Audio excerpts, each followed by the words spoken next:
Hello and welcome to FFS Rider. Welcome to the channel. As you can hear, you're actually hearing my voice for a change. I've decided to treat myself to some microphones, so hopefully listening to my voice won't completely bore you to death. Today, this is the video here. I'm travelling from Lochinver to Applecross. The road there was really nice. It was, and as you see from the weather, it's absolutely gorgeous.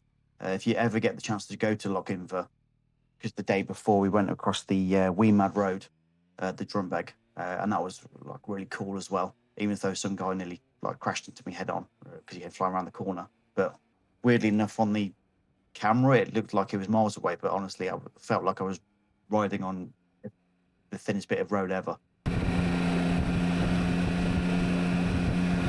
I don't actually show me passing on the Applecross Pass. I did that in a previous video, and if you have a look at the top, I'll put a link to that video up there if you want to just see me just do the Applecross Pass.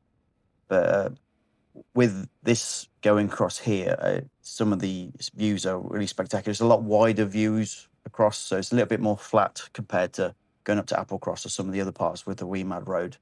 But as you see in my other videos, you can see that I've toured a few different places. So I've done Croatia, Slovenia, Bosnia and Herzegovina. I do have a few clips of me going in Montenegro, going up the Serpentine, which was really spectacular. There's fantastic views around there. And also in 2023, I travelled to Norway, but going via from England to the Hook of Holland, through Holland to Germany, stopped in Bremen for the night, then carried on up, got the ferry across into Denmark, just to save going through all the faff of getting through Denmark, to be honest.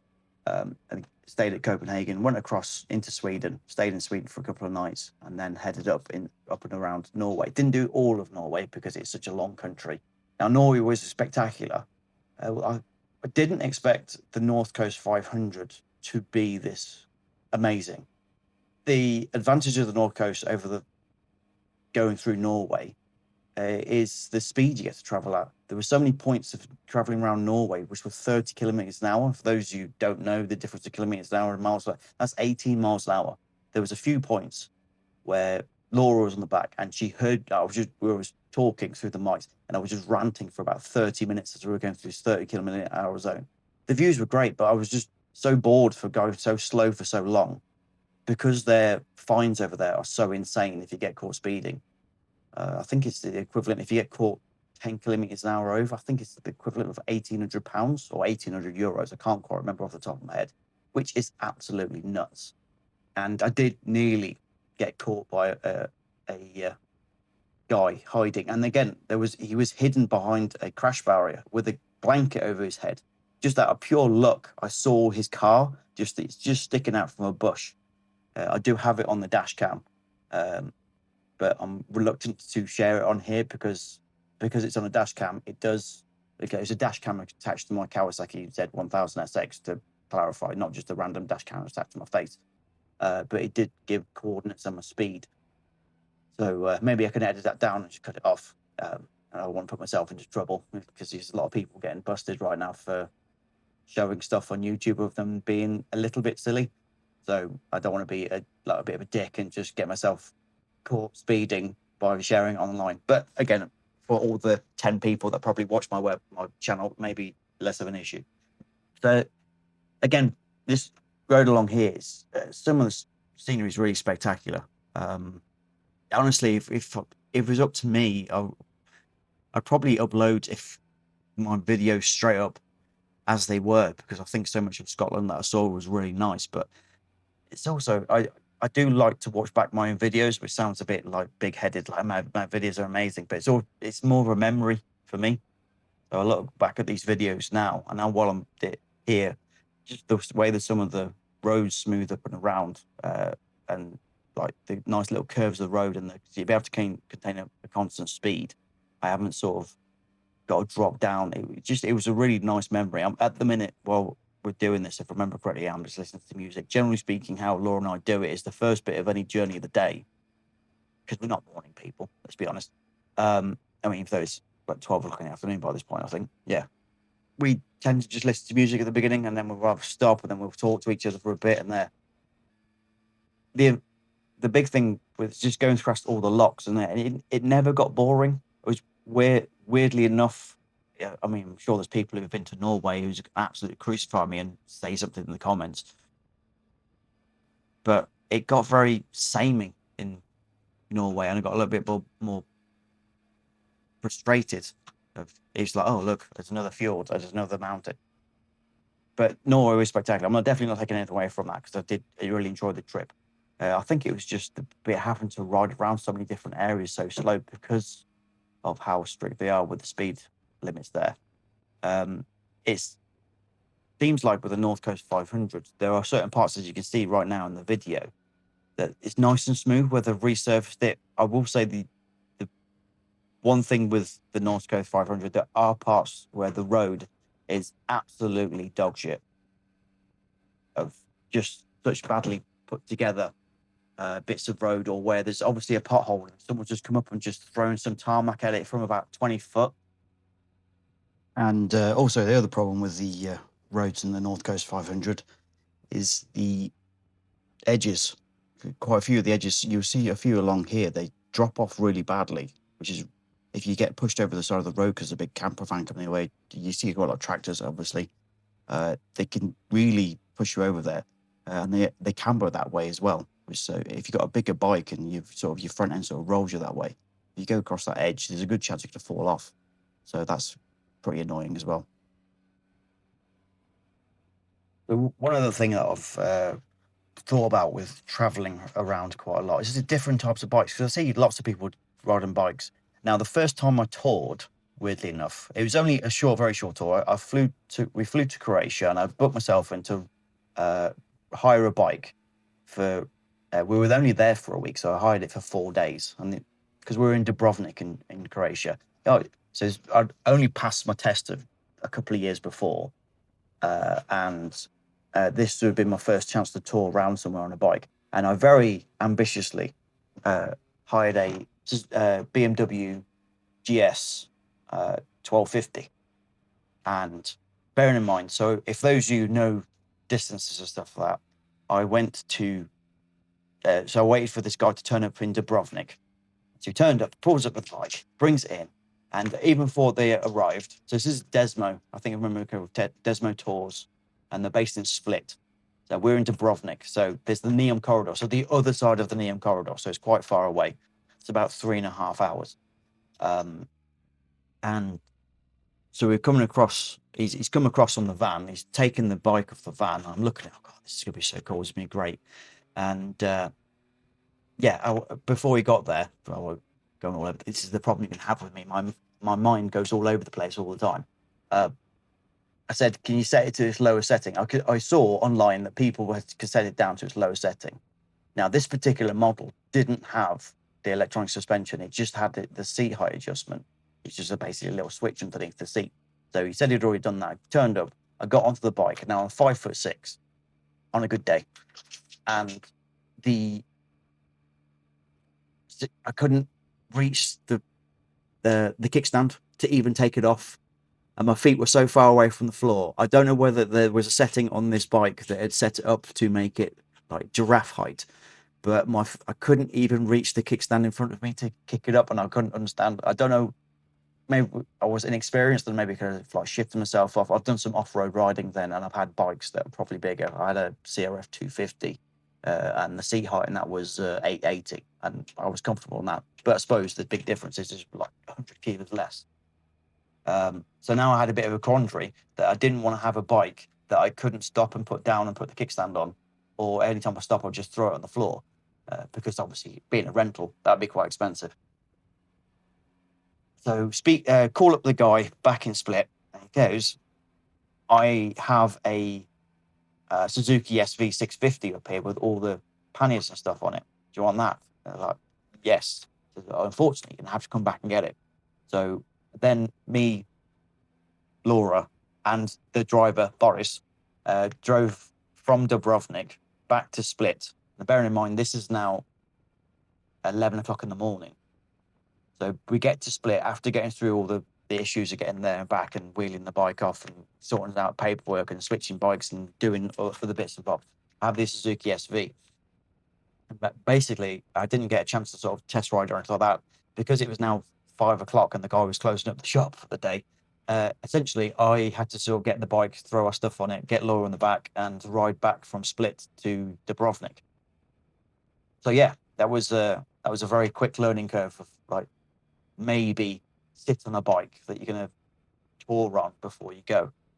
So I just wondered if anyone else has gone on a tour on a bike, gone to a different country, flown there, hired a bike, and then dropped it off. Because if you're gonna go somewhere as far as say as Croatia, I think that's a little bit better way to do it than ride your bike all the way there. 'Cause for me, I feel you just the journey there could obviously be quite cool, but it could take up quite a lot of time. There could also something happen on the way there. You get a puncture, you get knocked off. I suppose it's me, my big pessimistic head. I suppose what I'm getting at really is what bike would you recommend getting if you were going to fly somewhere, then pick up a bike on the other side to do a tour on? I suppose it all becomes relevant of like what type of touring you're doing, but I just like some good suggestions for the future. That being said, I am planning to go to France and Italy next year on the Tracer, so maybe I'm a bit of a hypocrite saying that, really, to be honest.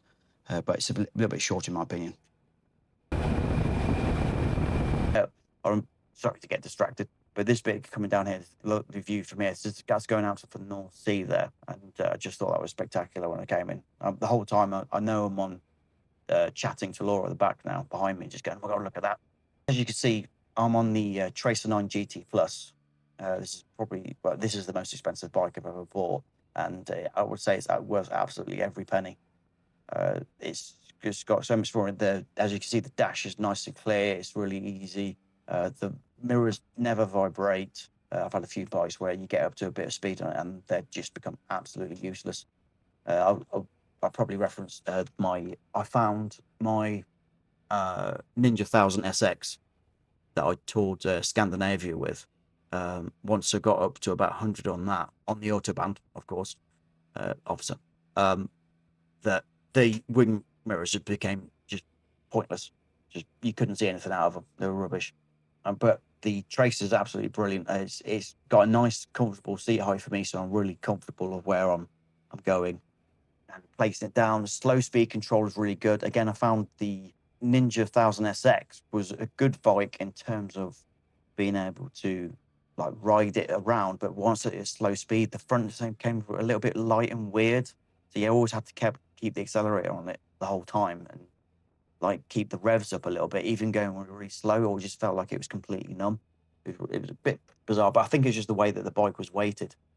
What I'm probably trying to say is the Kawasaki is great at miles and going pretty fast, but the Tracer 9 is just significantly better all rounder, slow, fast, cornering, even just pushing it around.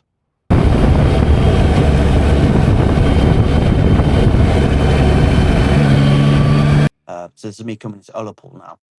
Yeah, it was. We're going into here. What I didn't realise was, so we're coming up to here, and I was just too busy looking around and looking at stuff. I got distracted, and I completely forgot that when you get to here, you take a right turn and you go to Tesco's. And I was too busy distracted looking at the scenery, and I turned left and forgot about Tesco's. And then we stopped down the road a little bit. Laura was not happy with me. She basically said she had enough of my shit. Yeah, one of the reasons I chose the Tracer, the low seat height, being able to ride really slow, being able to control the bike and bring it around. It's really easy to maintain. The headlights are really good on it. The active cruise control, I didn't think it was a thing I needed until I had it. Honestly, being able to, especially there's a few areas in Scotland which have speed cameras on it and that which are 20, and being able to just go into it, stick the active cruise control on it, 20 miles an hour. And if the car in front of you slows down, you slow down a little bit. We'll say if it goes, I think it below 18, the cruise control switches off. So there's a few places where it's a 30 and a few other average speed checkers, and just sticking it on there. And if the car in front of you slows down, it slows you down for it and then brings you back up to speed. You haven't got to think about it, especially when you start doing. I had to go from junction 4 of the M6 up to junction 44, then go across the M9 and all that sort of stuff to get up to Granton-on-Spey on the first day. I will say one of the issues with the Tracer in terms of sitting on the motorway they have a mesh bit over the fuel tank, which allows induction noise, which while you're riding along across B roads like this and stuff like that, cruising around, brilliant. Okay, the lovely sound going up and down. But when you're sat on the motorway at 70 miles an hour with the cruise control on, you can just hear that triple working and whirring through the whole time. It is gets quite a monotonous noise when it's sat at one particular set of revs for a really long period of time. Oh yeah, so there's a massive hornet hit there, and I remember hearing that happen and go, "What was that?" And it wasn't until I watched back the video, I'm like, Jesus Christ, that was huge. That hit me in the face. So again, I have a habit. My face gets really hot. I have my visor open. Right after that, I close my visor because, yeah, I thought if that went in my face, that would have kind of ruined the trip a little bit, having no eye because the hornet's in it.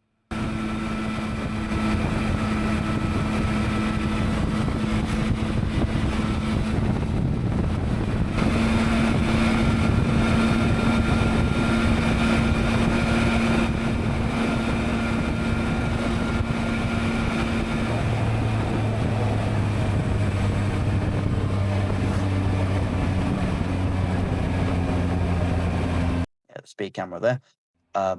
Finally, a van speed camera. I will say, again, this is apologies. You're gonna have to put up with this. My brain goes all over the place. I get distracted easily. I only saw 2 speed camera vans the whole time I was in Scotland, and I did the Northcoast 500. So that one there that you just saw.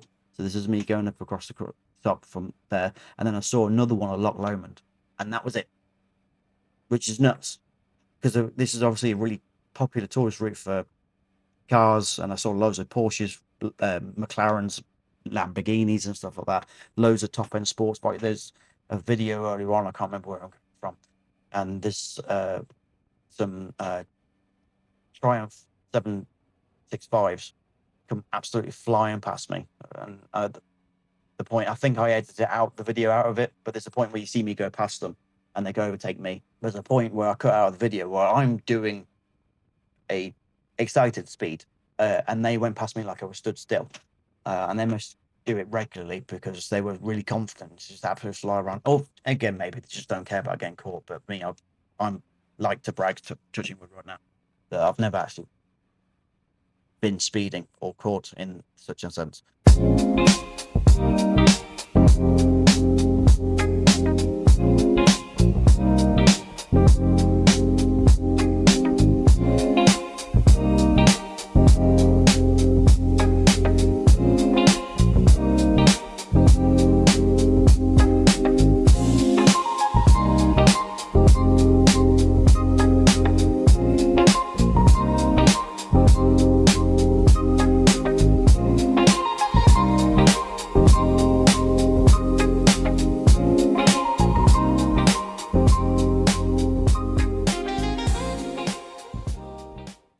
So yeah, now this is the point now where I'm coming up towards Applecross. So this bit here is all sort of single lanes going through. This was quite fun because you can see far enough the road, so you could keep your speed up. So it wasn't like some parts of the wee mad road where you're constantly thinking, oh, if I go around this corner here, I'm going to die. So this is quite nice. And then up here, before we got to the village before Applecross, we turned off left and we stopped off and we had a cup of coffee and stuff like that, and just discussed the last little bit before we hit the Applecross pass. So it was actually quite interesting. Yeah. So thank you very much for listening to me waffle on. Hopefully not too many ers that are annoying. I would probably add one extra one on the end there. I've got a couple more videos to load up. I do have a video of me coming up the Applecross in the morning, really quite early in the morning. I think it's the morning I head to the Isle of Skye, and it's absolutely thick fog. If watching back on the video, I might share that.